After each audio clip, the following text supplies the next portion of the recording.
اس وقت یہ ہے کہ اصل نماز یہی ہے، یہ سورہ فاتحہ۔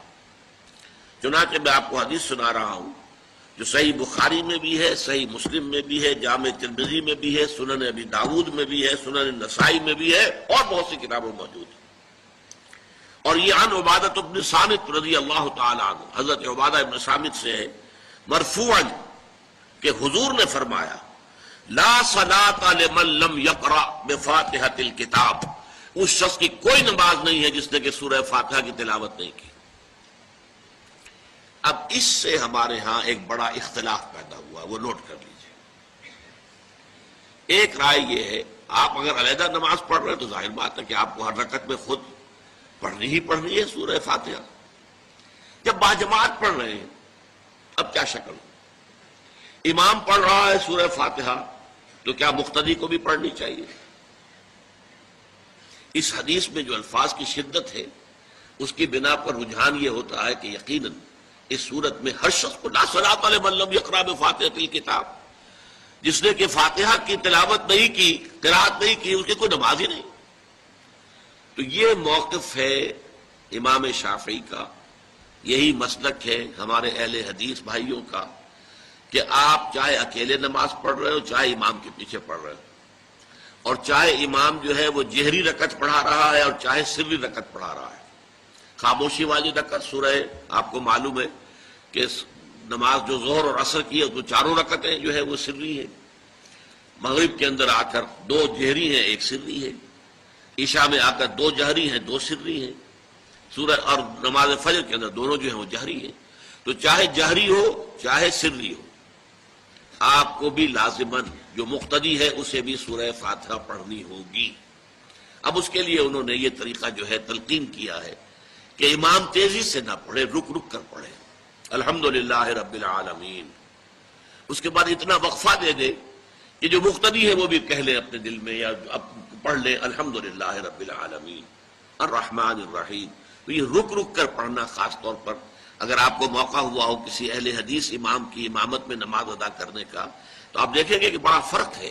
ہمارے جو حنفی امام الحمدللہ رب العالمین الرحمن الرحیم مالک یوم الدین ایاک نعبد و ایاک نستعین، چار آیتیں جو ہیں وہ بھی ایک ساتھ میں پڑھ جائیں گے، لیکن یہ کہ عام طور پر جو اہل حدیث حضرات ہیں وہ رک رک کر ٹھہر ٹھہر کر پڑھتے ہیں، ترتیل کے انداز میں پڑھتے ہیں۔ یا پھر دوسری شکل انہوں نے ایک اور کی ہے، یہ آپ سعودی عرب میں جب کبھی نماز پڑھیں گے اور آپ پڑھی ہو آپ نے تو وہاں آپ دیکھیں گے کہ امام جو ہے وہ سورہ فاتحہ پڑھنے کے بعد کوئی ایک منٹ جو ہے خاموش رہتا ہے تاکہ آپ اب جو مقتدی ہیں وہ اس وقفے میں وہ اب سورہ فاتحہ پڑھ لیں، پھر وہ قرات کرے گا، کوئی اور آیات اس نے شامل کرنی ہے تو بعد میں شروع کرے گا، درمیان میں وقفہ ہوگا۔ لیکن ایک مسلک یہ ہے، اور یہ مسلک جو ہے یہ در حقیقت قرآن مجید کی ایک آیت کے اوپر مبنی ہے۔ سورہ اعراف کے آخر میں فرمایا گیا وَإِذَا قُرِئَ الْقُرْآنُ فَاسْتَمِعُوا لَهُ وَأَنصِتُوا، جب قرآن پڑھا جا رہا ہو تو توجہ سے اسے سنو، خود خاموش رہو۔ اب یہ قرآن مجید کی آیت ہے، اس کے بنا پر ایک رائے یہ ہے کہ آپ امام کے پیچھے سورہ فاتحہ نہیں پڑھیں گے، پڑھا جا رہا ہے سنو اس کو، خود خاموش رہو۔ اور اس کے لیے وہ دلیل دیتے ہیں کہ یہ شکل ایک وفد کی سی ہے، جیسے کسی بڑی شخصیت کے پاس اگر آپ کا کوئی وفد جاتا ہے، 8-10 افراد ہیں، ان میں اسپوکس مین ایک ہوتا ہے، وہ بات کرتا ہے، باقی سب لوگ موجود رہتے ہیں، سنتے ہیں۔ اسی طریقے سے امام جو ہے وہ گویا کہ آپ کا نمائندہ ہے اور وہ پڑھ رہا ہے الحمدللہ رب العالمین الرحمن الرحیم مالک یوم الدین، تو امام کی قرات ہی آپ کی بھی قرات ہو گئی۔ گویا کہ اس آیت سے، اس حدیث سے اختلاف نہیں ہے، اس کی تعبیر سے اختلاف ہے کہ امام کا قرات کر لینا در حقیقت مقتدیوں کی طرف سے بھی قرات ہے۔ اس میں جو حنفی مسلک ہے وہ بہت سخت ہے، اور وہ یہ ہے کہ چاہے سری نماز ہو اور چاہے جہری ہو، ہر کسی بھی حالت میں مقتدی جو ہے وہ سورہ فاتحہ نہیں پڑھے گا۔ اب اس میں ذرا سا سوال پیدا ہوتا ہے کہ جہری رکعت میں تو اس آیت کا اطلاق ہو جائے گا کہ وَإِذَا قُرِئَ الْقُرْآنُ فَاسْتَمِعُوا لَهُ وَأَنصِتُوا، سری میں تو اس آیت کا اطلاق نہیں ہوتا۔ بہرحال یہ مسلک ہے امام شافعی کا، ایک انتہا پر ہے، ہر صورت میں سری ہو یا جہری ہو آپ کو پڑھنی ہی پڑھنی ہے۔ اور امام ابو حنیفہ دوسری انتہا پر ہیں کہ چاہے سری ہو چاہے جہری ہو کسی شکل میں نہیں پڑھنا۔ امام مالک کا مسلک ہے درمیان میں، اور میں اس میں کوئی جھجک محسوس نہیں کرتا کہ میں آپ کے سامنے عرض کر دوں کہ میں اس پر عمل پیرا ہوں۔ وہ کیا ہے؟ جہری نماز میں خاموش رہو اور سنو۔ اس آیت کا اطلاق ہو جائے گا جب بلند آواز سے پڑھ رہا ہے امام تو پوری توجہ، فاستمعوا لہ، اپنی پوری توجہ کو اس کے سننے کے اوپر مرکوز کر دو اور خود خاموش رہو۔ سری رکعت میں البتہ جبکہ وہ بھی خاموشی سے پڑھ رہا ہے، آپ بھی خاموشی سے پڑھ رہے ہیں۔ بہرحال ان چیزوں میں میں نے یہ سب کچھ بیان کیا ہے تو اس سے جو میرا مقصود ہے وہ یہ ہے کہ معلوم ہو جائے کہ اس میں کوئی بڑی بنیادی بات نہیں ہے، نہ یہ کہ جو حنفی ہیں وہ اس حدیث کا انکار کرتے ہوں کہ لا صلاۃ لمن لم یقرأ بفاتحۃ الکتاب، کیسے وہ انکار کریں گے؟ اور نہ ہی کوئی جو حنبلی ہے یا اہل حدیث ہے وہ قرآن کی اس آیت کا اختلاف سے جو ہے وہ اختلاف کر سکتا ہے کہ اذا قرئ القرآن فاستمعوا له وانصتوا، لیکن یہ ہے کہ اس کے پھر اس سے جو احکام کا استنباط ہے اس میں اختلاف ہو جاتا ہے، تو اس کو نہیں سمجھنا چاہیے کہ یہ کوئی بہت بڑی اہمیت والی بات ہے۔ بات کہ جو فرض نماز ہے اصل اہمیت اس کی ہے۔ ہمارے ہاں عام طور پر مذہبی حلقوں میں اور خاص طور پر جو ذرا متصوفانہ انداز کے رنگ کے لوگ ہوتے ہیں وہ فرض کو تو بس ایسے ہی ادا کر لیتے ہیں کہ جیسے بس اس کی کوئی اہمیت نہیں ہے، بلکہ بعض لوگ وہ بھی ہیں کہ جو فرض کو ترک کر دیتے ہیں۔ نوافل پر سارا زور ہے، صرف رات کی نماز پر زور دیا جا رہا ہے۔ فرض نمازوں یہ ہم نے دیکھے ہیں، ایسے لوگ بالفعل دیکھے ہیں۔ یہ تمام چیزیں جو ہیں در حقیقت اس پھر راہ نبوت سے انسان کو ہٹا دینے والی ہیں۔ فرض کتنا فرض، نفل کتنا نفل۔ نوافل کے بارے میں جو ہے شریعت سے ثابت ہے، وہ تہجد بھی نافلۃ لک، حضور کے لیے تو لازم تھی، باقی کے لیے لازم نہیں ہے۔ جو قیام اللیل شروع میں تھا وہ لازم نہیں ہے۔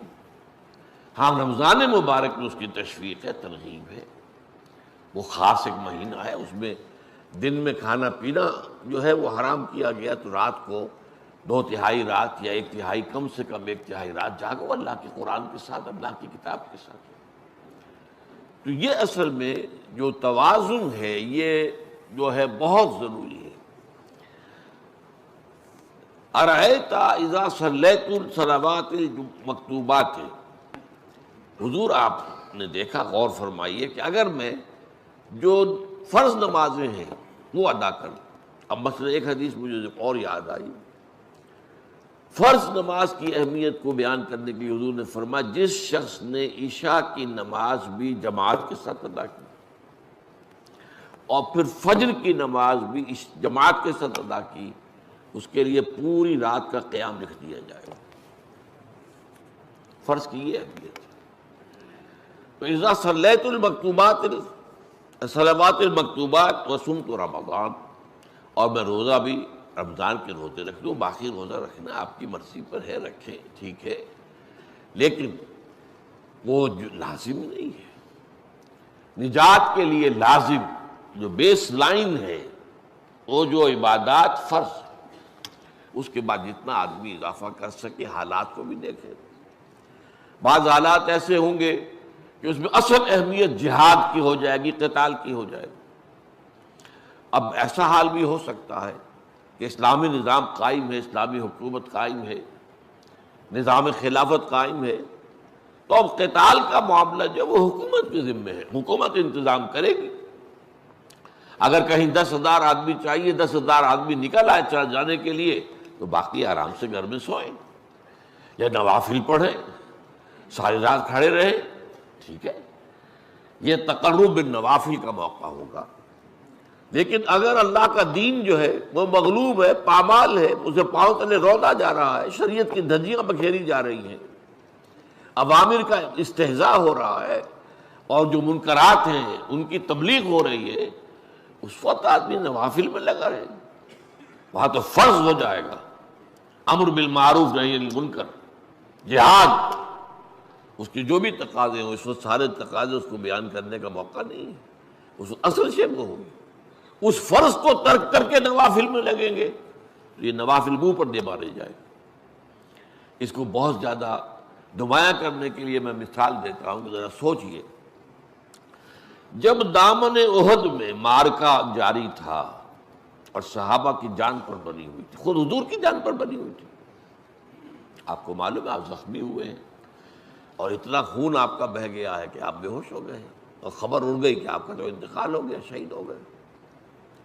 اس وقت اگر کوئی شخص مسجد نبی میں بیٹھا ہوا درود کی تسبیح پڑھ رہا ہو یا کوئی اور نوافل ادا کر رہا ہو یا قرآن پڑھ رہا ہو تو اس کے بارے میں کیا حکم آپ کا ہوگا؟ پکا منافق. حالانکہ کام تو وہ اچھے کر رہا ہے. درود کی کتنی فضیلت آئی ہے اور نوافل ہے یا قرآن کا پڑھنے کا ایک ایک حرف کا 10 نیکیوں کا ثواب ہے.